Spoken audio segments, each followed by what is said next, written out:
Hi there. This guide is an addition to our tutorial on performing inventory checks on house accounts.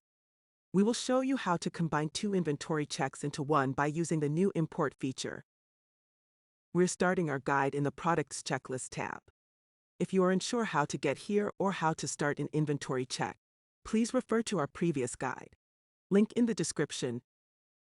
Note that we have already prepared an initial inventory check that we would like to import in the future. We have prepared an empty checklist which we want to populate by using an import feature. We will proceed with opening the empty checklist now. Once in the inventory checklist, we will switch to the Show Selected Items Only view. Currently, it is empty as we haven't scanned any items. You can import the previous checklist by pressing the Import Another Checklist button located underneath the search bar. In the Open dialog, you will see all available checklists that you can export.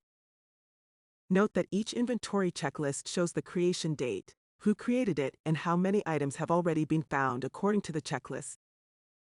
We will select the prepared checklist with the 6 found items. Once you are happy with your selection, press OK. Note that items appeared in our view as if we scanned them. This feature will be very helpful to merge two inventory checks if two people are working on scanning simultaneously. Do not forget to save the checklist in order to not lose progress. That's it for importing inventory checklist. Thanks for watching.